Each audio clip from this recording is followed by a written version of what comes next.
Hello everyone. So as mentioned, this is a series of 8 videos to share with you my experience at the Joe Dispenza Advanced Retreat training. Now, in no way these are trying to be any type of teachings of his work. This is simply my personal experience and a hope to inspire other people to join in on these trainings because they are life-changing. So I won't go through all that again because I did in the previous video. If you're not quite sure what this is about, check the previous video. I'm going to go straight into day 1 of the retreat. And as mentioned, I will be reading from my journal. It's going to be directly from my journal. So if there's anything that I should probably not read, you might see me do a little weird face and go quiet for a little bit as I'll see how far I have to skip or if there's any other way I can explain it. But hopefully I don't have to edit myself too much. So here we go. Day 1 reflections, the 30th of January 2022. I could barely sleep last night from the excitement and anticipation of what today would bring. The jet lag probably didn't help as I kept waking up to check if it was morning yet. 11.5 hours from London to Cancun, then the wait for the shuttle, 1-hour drive, check-in, shower, and finally some dinner.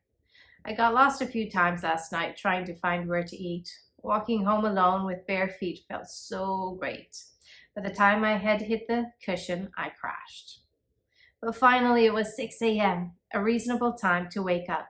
Still pitch black outside, but I checked. By 7:20 a.m. the sun would rise, so I got myself ready with my book, bathing suit, and all the necessary for a morning meditation, swim, or adventure. I wasn't quite sure yet what I was going to do. I was looking forward to some quiet me time before the course started. As I started to get closer to the beach, I saw more and more people come. I guess I was not the only one with this great idea. As I got closer, I noticed many of them were standing with earphones on, arms out to the side with palms opened or on their heart. They all looked in a trance. I kind of wanted to ask, what were they all listening to? Did I miss something already? Was it the first day and I still didn't know what was going on? It was a quiet space and clearly not appropriate to interrupt anyone. To make myself feel better, I told myself that it's probably his team and volunteers doing a pre-course warm-up meditation to juice themselves up, get their energy up, and have strong vibes. I walked to the right side of the beach for some space and a non-obstructed view of the sunrise.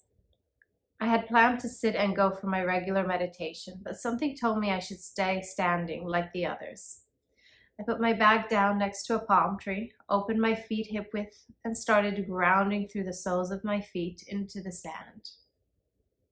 I kept my eyes open to start, which I usually don't. I usually go straight into eyes closed. And I started staring at the glimpse of light that would soon turn into a full-blown magnificent sunrise.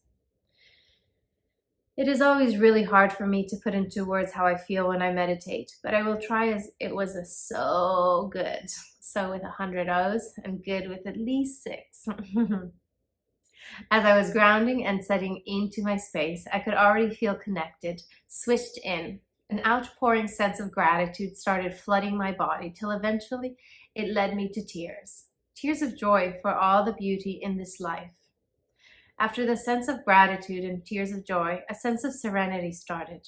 I felt like I belonged. I belonged here to this event, to this view, and to this connection. Again, another pour of tears, more like a release this time. Letting go of those feelings of insecurity and doubt. Another sense of serenity. It felt so good. The sun kept rising, and a few rays started peeking through now. They looked just like that one sun ray I kept seeing as a child in my recurring dream. Often I would see it when I would hear my parents argue, and I would hide in the bedroom for reassurance. In this dream, nothing ever really changed. One strong ray of light would come down, extending from the sun and inviting me on. I would always stare at it and sometimes adventure on, taking a few steps on, but I never really went all the way up. The sun told me it was my true parents and that used to comfort me. At this point, when I realized it was there for me all along, I burst into laughing. How could I have not seen it before? I've been seeing it since I was 7 years old. I also remembered my other recurring dream, which is instead a nightmare. I allowed it to grow stronger than my dream, and I now see the commonalities with my health issues and my nightmare. How did I allow the nightmare to outshine such a beautiful dream? No sense of guilt, didn't get upset with myself, but forgiveness towards myself peeked in before I even looked for it.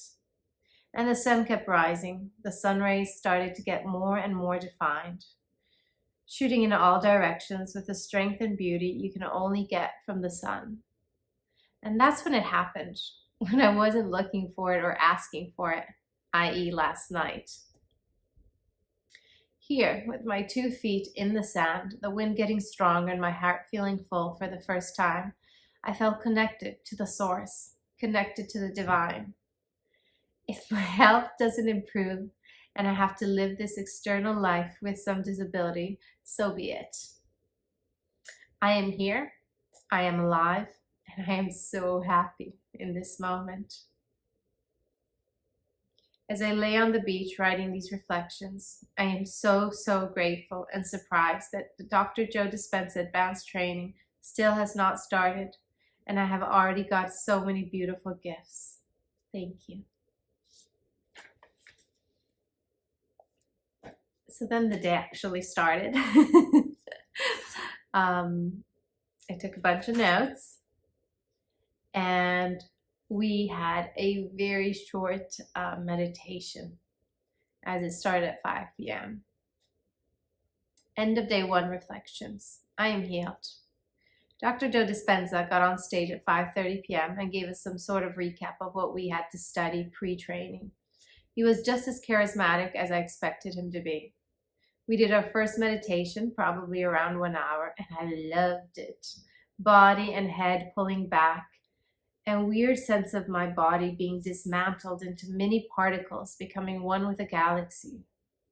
We finished late, around 9:30 p.m., so dinner and bedtime for me. Night-night, excited to see what tomorrow will bring. So that was day 1.